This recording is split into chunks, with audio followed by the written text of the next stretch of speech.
Je dis bien, bon courage à vous. Parce que vous avez beaucoup joué avec le Congo. Continuez avec notre sœur. Tu dis encore quoi, maman? Toyoka nan loba nan le Toyoka. Moulou va dire à la milice dans la Est. Nous faisons la guerre à nos propres frères. Nous contribuons à tuer nos propres frères. Ça fait 30 ans que nous sommes aux affaires. Que les Bassoïdes sont ici, service des renseignements, Bissot, armée, Bissot, institution, Bissot, 30 ans. Si ce n'est pas un Katangé, c'est un Kivousien. On a fait quoi de chez nous, là, le Moulatam qui est banane, pour banane, va pouvoir les lois, tonga, boutembo, la mongo à commerce. Tous qui sont dans les institutions aujourd'hui, la loi longue, tongani. Mariage dans Brazzaville, vous avez vu comment ils ont construit chez eux, non? Na walungu botonga nini na Fizi depuis la Fizi na oganga moi je suis de Fizi botonga nini vous avez quoi fait quoi na Fizi kuna donc écoute la Fizi na ba walungu na musika Bukavu bosana na ngoni les députés de l'Est dites-nous ba o basala ka guerre les groupes armés ba o créer des ordres na Est et ba nous ba Congo ya bangala à un moment il faut qu'on se regarde dans les yeux qu'on se le dise. Tu vois, trouble fait, Missomoko. Ça fait 30 ans que nous faisons nous-mêmes la guerre chez nous et nous prenons ça pour un prétexte. Pour malmener les autres. On s'attaque aux Swahiliphones, on s'attaque aux Swahiliphones. Les Swahiliphones, ça fait 30 ans que nous sommes au pouvoir.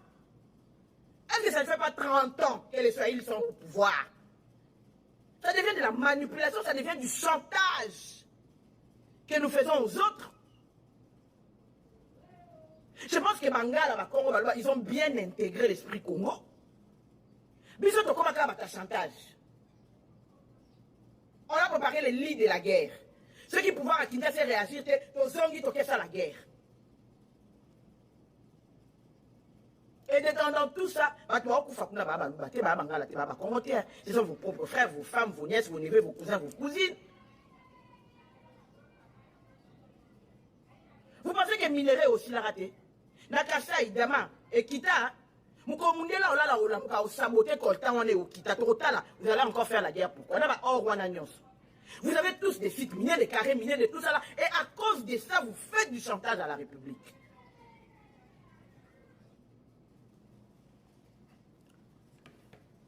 Boyoki, hein? En tout cas, je crois que félicitations à cette dame ici. Boyoki, ce sont les vérités que les Congolais ont besoin aujourd'hui. Toi, tu souffres plus que même une sauterelle. On enlève un certain caméra et toi, tu commences à pleurer. Quand il était là-bas, tu ne mangeais pas toujours. Ce qui est grave, c'est moi qui te donnais l'argent. Ce n'est même pas caméra, c'est moi qui te donnais l'argent. Ah, Moukouba, on te met quoi, t'as moins de $1, je t'ai envoyé. On enlève, toi, tu commences à pleurer. Oh, tu ressens la guerre, yo ressens la guerre. Mais c'est toi qui vas mourir. Caméra n'habite pas là-bas. C'est toi qui vas mourir. C'est ton problème. Good luck to you. Il faut commencer à dire aux gens des vérités comme ça pour que ça puisse peut-être qu'on perde ça comme esprit et qu'on t'accorde un esprit makasi. S'il vous plaît, pouvez-vous quand même aimer la vidéo? Tapoter quand même, non? Oh, émission qui toque au boy. Quand la mine était dans l'émission, qui toque au boy, c'est la boss là quand même content de voir que nous faisons l'émission et vous avez l'information. Et nous sommes contents pour ça. Ça, c'est ce que nous avons besoin que notre peuple, on a plus de 5000 personnes qui nous suivent en temps réel. Ils savent que les Rwandais viennent pour leur terre. Je ne sais pas qu'est-ce qu'on les a fait avec ces Rwandais-là, je ne sais pas. Ils savent qu'ils viennent pour leur terre. Cette guerre ici, mais nous avons les enfants de l'Est qui se sont battus avec les Rwandais pendant plus de 50, 100 ans. Et comment vous entretenez toutes les mêmes bêtises là? Vous ne comprenez rien. Et vous pensez que vous allez gagner avec ça? Non, vous n'allez pas gagner, c'est votre problème. Et je vous ai déjà dit que Donald Trump ne rêve pas. Vous allez vraiment souffrir. Hein? Et c'est votre problème. Apprenez à grandir et à aller beaucoup plus vite et à faire autre chose. Boulos était avec Tshisekedi. Donc, Boulos était avec Tshisekedi. Ils ont eu de bons moments. Ils ont parlé ensemble. Donc, toujours là à New York. Ici, à New York, je vais dire. Ils étaient ensemble, ils ont parlé. À ce que j'ai soutiré, je dois vous dire ça, je crois que le président Tshisekedi va voir Donald Trump le mois prochain, parce que c'est ce que j'ai pu avoir. Je n'ai même pas eu ça du côté du Congo. je me limite là-bas. Parce que c'est lui qui m'a soufflé l'information, ne vient pas du côté du Congo, il est à côté à Batouaboulos, au Bakenda Komona Tshisekedi. Na sali effort, je connais l'un d'entre eux, Natuni, na Ibisi Meneni, ni Makambo, Bokomona quand. Est-ce que ce sera cette période qu'il est venu? Il m'a dit non. Je ne sais pas, hein? Mon information peut être fausse. Mon information peut être fausse, mais à ce que j'ai entendu, on a dit que non. Votre cas est spécial. Donald Trump voit tous ces présidents qui sont venus de l'Europe, de l'Asie, ils sont là-bas aux Nations Unies. Ça ne sera pas très bien. Ça sera un truc comme si on vous fait seulement pas. Mais Donald Trump veut faire un grand événement sur le Congo. C'est ce qu'on m'a dit. Ce grand événement sera à la Maison-Blanche. Si Donald Trump voit qui ce qu'il dit ici et tout ça, il n'y a rien. C'est 15, 20 minutes, 30 et puis il s'y. C'est ce que la personne m'a dit. Mais, et vous en à Washington, ça sera un invité spécial. Il va venir. Kagame va venir. Ils vont venir là-bas et Tshisekedi sera reçu avec tous les honneurs de la Maison-Blanche parce que la Maison-Blanche veut l'honorer. Et Trump, vraiment, veut les rencontrer. Aujourd'hui, d'ailleurs, Trump l'avait rencontré le matin pour votre information. Parce que Tshisekedi est là-bas depuis le matin, non? Dans les Nations Unies. Il est déjà là depuis le matin. Trump était là déjà le matin. Donc, ils se sont déjà vus, ils se sont dit bonjour, mais ils peuvent parler 3, 4, 5 minutes et puis ça passe. Mais pour l'événement du Congo, je vous informe que ça ne sera pas ce mois. C'est ça que j'ai appris. Donc, vous pouvez aussi avoir une information différente de la mienne. Yangai, d'abord, j'ai appris que non, il va rentrer au Congo. Quand il arrive au Congo, le mois prochain, il y aura une date officielle qui sera publiée et il va venir voir Donald Trump. Mais comme nous connaissons que Donald Trump, c'est quelqu'un qui change, parce que c'était hier, Donald Trump, d'hier le matin, il a dit que je vais voir le président des Nations Unies, comme il était déjà à New York. Alors, il y a un président, il y a Awa, Qatar, Boy. Il a cité ces 9 pays. Il les a surpris, je vais vous voir. C'est juste les réunions de 5 minutes, de 15 minutes, de 20. Il n'y avait pas de longues réunions, parce qu'il a cité plus de 9 pays qu'il allait voir. Et moi, j'ai prié qu'on ne cite pas le Congo. Parce que si on cite le Congo, on vous voit pour 15 minutes. Et puis, ici, mais quand on m'a demandé que non, c'est pourquoi Boulos était même parti voir Tshisekedi pour dire non. On ne veut pas mettre ça ici. Votre deal avec les États-Unis, ça c'est un truc différent. Si on vous met ici et qu'ils vous voient, c'est un truc qui passe comme ça. Il faut qu'il y ait un message fort, que tout le monde regarde comment ça se passe à la Maison-Blanche. Moi, j'étais très content. Moi, j'ai aimé. Vous pouvez ne pas avoir aimé, vous pouvez avoir voulu que ce soit maintenant, mais moi, je trouve que c'était une bonne stratégie parce que ça sera très, très bien approprié. Ça sera au moment qu'il faut et j'ai aimé. Mais Boulos a eu des bons entretiens. J'ai appris que les signaux, c'était très positif. Même Tshisekedi était dans la joie et que les choses allaient très bien. Beaucoup d'investisseurs américains veulent venir au Congo. Beaucoup de gens tiennent au truc du Congo. Tous ces blancs-là ne veulent pas Makamboya, Rwanda, Basiba, Lembiango. D'ailleurs, Kagame n'est même pas venu. Je ne sais pas si vous êtes au courant. Il a envoyé une délégation sur de 3 personnes à habiter. Je n'ai même pas voulu vérifier. Donc, c'est-à-dire que nous sommes dans les bons. Et entre-temps, il y a déjà une diplomatie qui fonctionne au niveau de la défense américaine avec le Congo. Ça, je vous informe, même s'ils ne vous ont pas dit. Il y a déjà une diplomatie qui est en train de fonctionner avec la défense américaine. Ça, je vous l'informe, je vous le dis. La diplomatie évolue très bien. D'ailleurs, Koutou Lelo, Donald Trump a parlé encore du Congo aux Nations Unies. Il a parlé de cette guerre, il a dit que j'ai fini ça. Il a condamné les Nations Unies. Il a dit que vous avez laissé les trucs de guerre dans le monde, en Afrique, partout, vous n'avez rien résolu. Il y a beaucoup de réfugiés qui viennent de l'Asie, partout, de l'Afrique et de l'Amérique latine qui viennent aux États-Unis. C'était à cause de votre politique mauvaise des Nations Unies. Les Nations Unies nous a déçus. Vous n'avez pas fait votre travail. Il a tout dit. Je suis venu, dans 7 mois, j'ai mis fin à tout ça. Un pays doit être heureux d'être chez soi. Gardez vos frontières, protégez, luttez contre toutes les bêtises contre vos pays. Il a dit ça, aujourd'hui. Cet homme-là, quand il viendra pour le Congo, non, pour le Congo, vous ne luttez pas pour vous. Je disais pour les autres nations, mais pour le Congo, vous ne luttez pas. Est-ce que c'est comme ça? Quand je vous dis que politique et Zandenge au Kanisarate, vous ne comprenez pas. Les Rwandais, son temps est déjà terminé. Bango bakende balala bango babanda ici ici pour na bango. Nous sommes à d'autres niveaux ici changeant. Voilà. Donc, imaginez Kagame, 2 ans, il ne vient pas aux États-Unis. On m'a dit, il est où? Il est où aujourd'hui? Il est où? En Allemagne, hein? Quelque chose comme ça, je ne sais pas. Papa, en Allemagne, les chanceliers étaient ici aux États-Unis. Tu vois? Tous ces leaders sont aux États-Unis. C'est là où il a toujours profité pour venir voir les leaders mondiaux ici. Maintenant, il n'a pas cette occasion-là. C'est Tshisekedi qui est en train de rencontrer les gens. J'ai vu des gens voir Tshisekedi. J'ai vu les caucus. des congressmen. Hier, les congressmen américains, les noirs, les black caucus, c'était chez Tshisekedi. Vous ne savez pas ça? Hein, vous êtes toujours comme ça. Quand j'avais ça, oui, ils étaient là. Je les ai vus. Et je vous dis, c'est comme ça. Je connais quelques-uns, je ne peux pas citer leur nom. Hein, parce que vous, là, vous avez commencé à les écrire, vous, les démons de la République.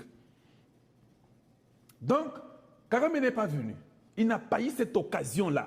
Il le regrette dans son cœur. Je dis, je vous le répète, on va commencer à cibler les gens.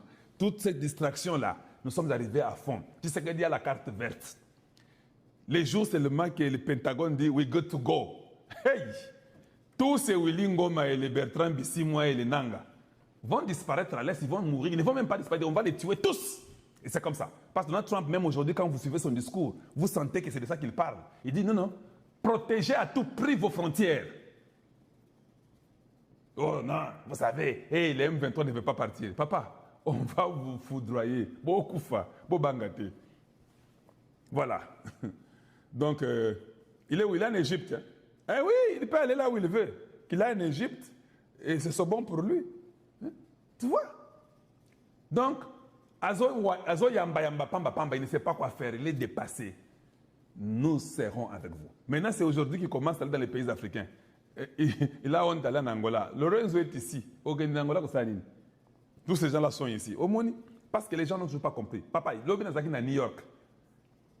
Je suis en train d'aller rentrer à l'hôtel du président Tshisekedi. Hey, papa, Moboulou. On a bloqué toutes les routes. On a tout bloqué. Broadway bloqué de là jusqu'en bas. Donc, c'était incroyable. Papa, non, Macron va bloquer Macron. Oui, même Macron était, je vais vous montrer, Macron était aussi bloqué.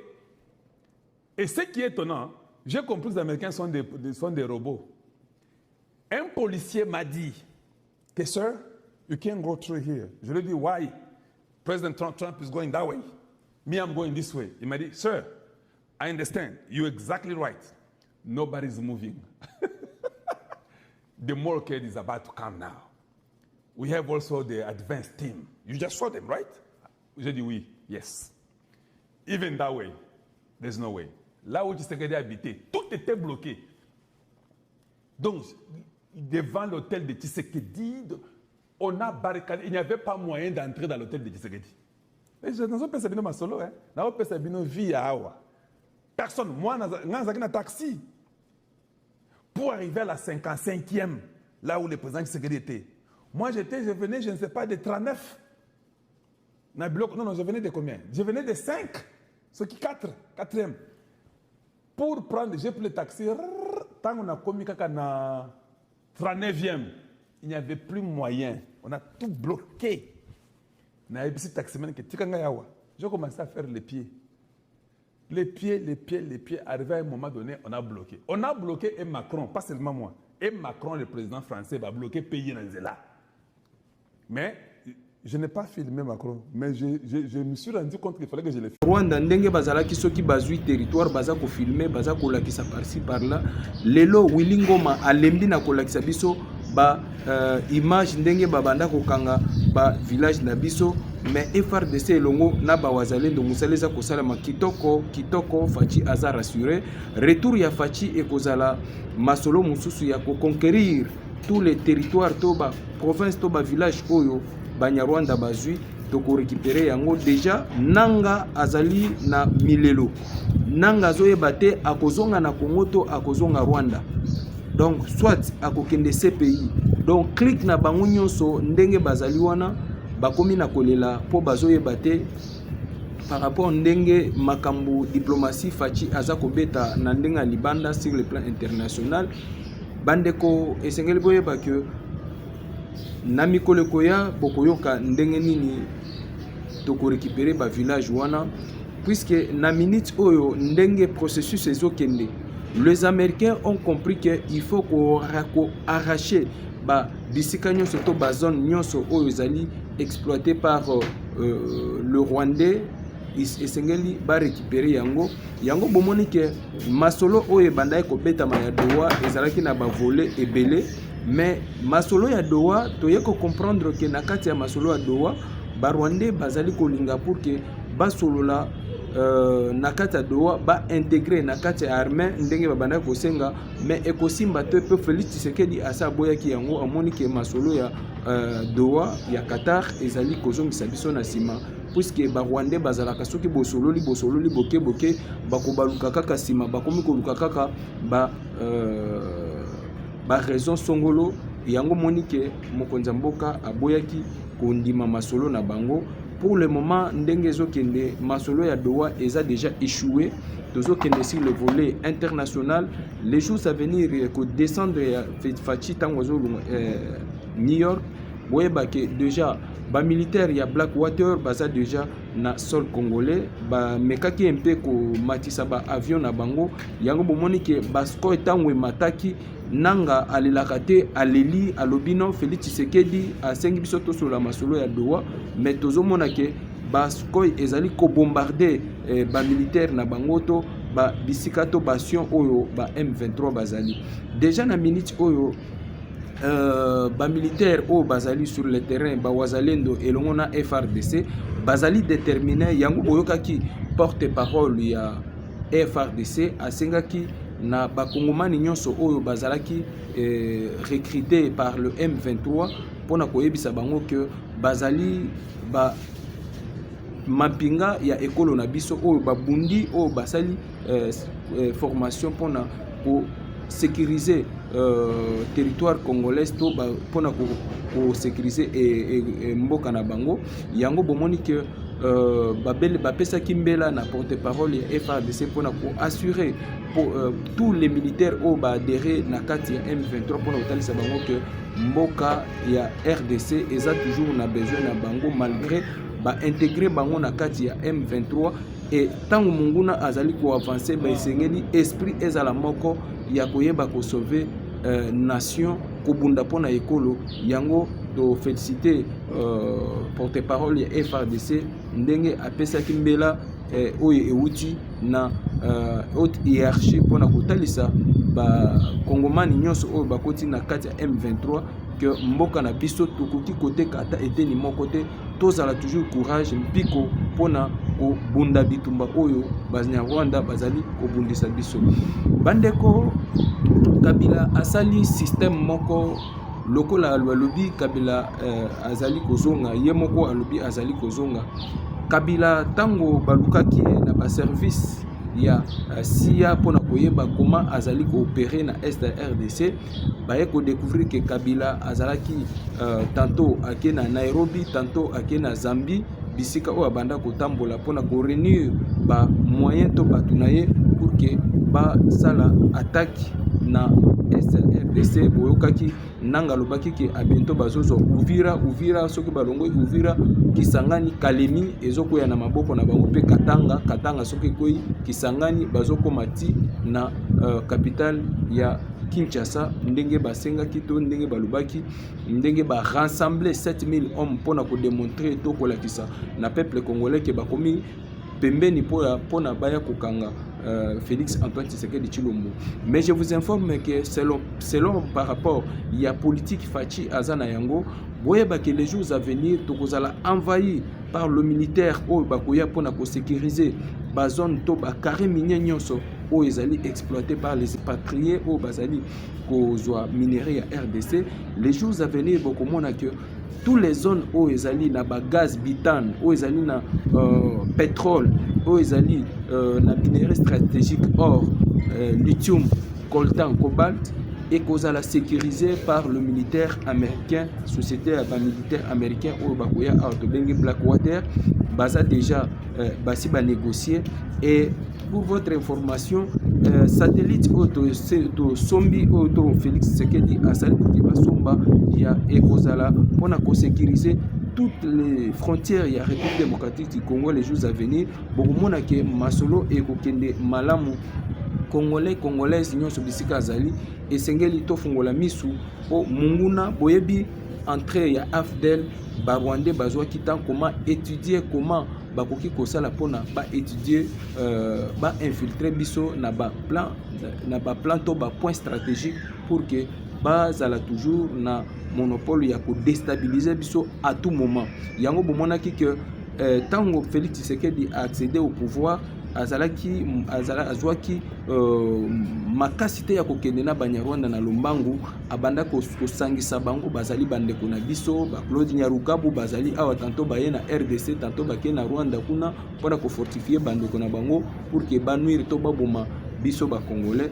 Et nzamba alalaka te boyebi, il faut to se souvenir makambo oyo pasteur Ekofo alobaka na kati centenaire kuna ezalaki pona ko éveiller pe ko pesa prophétie oyo lelo tokomi komona ke makambo oyo alobaki yango nde eza kokokisama na Félix Antoine Tshisekedi Tshilombo ke aza ko arracher mboka na maboko ya Barwandais tosi to arracher yango bomoni ke lelo Kabila bisika azali na kati mboka oyo tobengi Idjwi ezali mboka oyo place avandi pour le moment. Kabila azali na est de la République démocratique du Congo où azali sécurisé par les Somaliens et les Rwandais où bazali pour sécuriser Joseph Kabila na mboka tobengi Idjwi ezali na est de la République démocratique du Congo. Mais plan ezali bomonaki délégation ya gouvernement congolais bazalaki na kati ya CPI to na Pays-Bas ezalaki pona kokende kopesa ba makambo nyonso to ba crime nyonso esalami na RDC depuis kobanda 2021 ti lelo 2025 bako basi ba enregistrer ba preuve ezali o ezali ke tozalaki na ba rebelle to ba o banda ko sala pour que ba assassiner peuple congolais déjà bolandaki même président na discours na ye o asalaki lobby na conseil de sécurité ndenge a lobelaki mai o etali génocide o esali na RDC et likambo ya génocide ezali masekite boyeba ke ba Rwandais bakofuta biso mbongo po puisque babomi ba millions de Congolais o bakufi na kati ya bitumba o eleki na est RDC bande ko balandi. Les jours à venir, est-ce que ça la pacifier ndenge mokonzi alobaki que guerre oyo tozokende nango vers na suka pona ba o bazali ko tembe. Je vous informe que guerre est aussi là puisque na minute oyo ndenge ezali awa les Américains va comprendre que il faut ba sécuriser ba minerais stratégiques pour que ba exploiter yango. Est-ce que bondimi que ba Américain ba kotika yango batika bananga ba Kagame Thabo Mbeki Uhuru Kenyatta o bazwaka bakare minye o lelo ke fefachi akangi bakare minye bukanisi ke batuwana bakoya lisusu te omoni ke ba européen baleli po ba comprendre que système o ezali politique o to diplomatie o fachi asali moyen e ba hasarder ba sala toujours ba mouvement na bango mouvement de guerre auto bengi M23 et kozala lisusu te et kozala déjà failli yango wana bande ko balandi boyeba que makambo ezokende kitoko makambo ezokende bien fachi azali ko jouer rôle majeur pona kozongisa mboka na biso na maboko na biso pour que to arracher auto lukaki mboka ekene na voie ya développement soki botali ba pays tout o ezali tout autour ya République démocratique du Congo bazali na voie ya développement tozali écart ezali musika c'est par rapport ya ba politiciens congolais oyo bazalaki ba mafia ya ba Rwandais soki ba pesi bango mbongo baye ko trahir mboka na biso yango bomoni ke fachi aye pona ko lamusa bayimboka po baye bake mboka ezali ya ba Rwandais te ezali ya ba Congolais par rapport ndenge banda ko corrompre bango na bambongo pona ko assassiner bandeko na bango moko yango wana dossier ya Kamere tokokota yango bolandaki Kamere asengaki ba pardon na kuna na Assemblée nationale par rapport ndenge ba dossier na ezalaki ndenge ba soupçonné par rapport ndenge azo diriger ba plénière pe makamukili o bakutaki nango Kamere ba mbongo ya ba député misusu ebanda komona na te yango monike ba député bazui ba décision pour que Kamere alongwa na kati ya Assemblée nationale la pétition wana est plus de 262 signatures où elaki Kamere abanda ko désister mais lokola Etienne Tshisekedi wa mulumba aloba na bakongomani nyonso ke soki bapesi yo mbongo corrompre par rapport ya dossier ya mboka il faut kolia yango ezali mboka yango badepute basaleli bwanya basaleli mayele bazwi tout le mbongo ya kamere badame yango bayebisike ke kamere yo ndongo za awa kombo na yo ezali kolongwa yango moni ke kamere asali na maso lokola asalaki ke Mutamba bakanga ye asengaki Mutamba asengaki ba pardon na kati ya parlement kamere aboyaki kamere azali mutu numéro 1 oya kondimake dossier ya Constant Mutamba il faut eleka na parlement po balobola immunité na ye akende na justice et lelo kaka kamere wana azali kosenga pardon na ba député po bayokela ye mais a sacrifier Mutamba pour que Mutamba azala aux arrêts et c'est pour cela monique kanda wana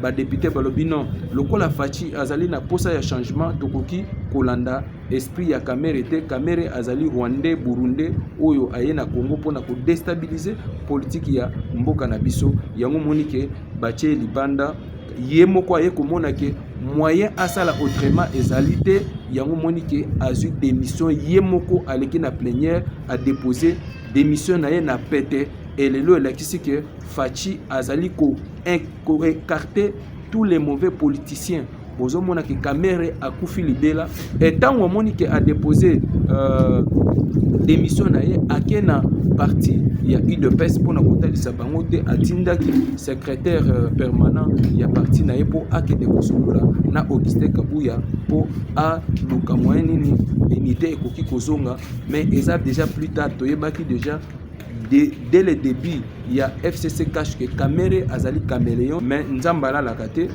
ba député nyonso bamoni ke tant ekokaki pour que kamere akende pour que batala likambo etali constitution Félix Tshisekedi alobaki yango constitution ekochange jamais na baimboka oyo tobengi de père et de mère nde bakovanda mpona kosolola mai oyo etali constitution et constitution na biso ezali constitution oyo esalamaki na Rwanda balongoli yango na Rwanda baye nango na mboka bapesi Hippolyte Kanambe Kazembere oyo azali numéro 1 oyo azalaki chargé na mission ya ko-implanter ba Rwandais na kati ya mboka na biso pendant 18 ans oyo asali Kabila abomi mboka Kabila akoteli biso ba Rwandais na ba poste clé ya mboka yango monike Dr Chani azalaki na raison ya kolobake na mboka il faut kotala na institution ya mboka bato o nini baza kokamba mboka il faut bazala de père et de mère et lelo topesi hier raison lelo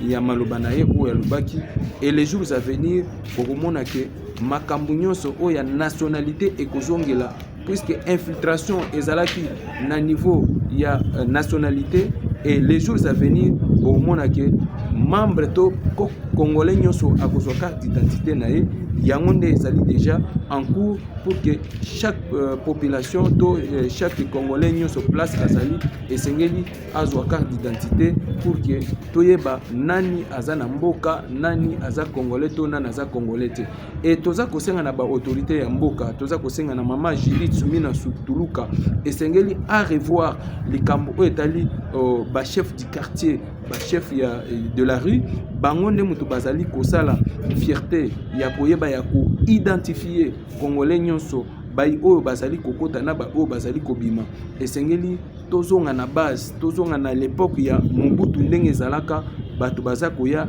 na kati ya province to ya capitale ya mboka na biso bazali identifier le jour où bazali kokota mais na moment où tozoloba awa Kabila aboma nyonso pendant 18 ans ezalaka lisusu te depuis entrée ya Mosé Laurent Désiré Kabila nyonso ekufa yango tosenga na mama Judith Sumina Tuluka esengeli à revoir côté wana pour que makambo etambola malamu.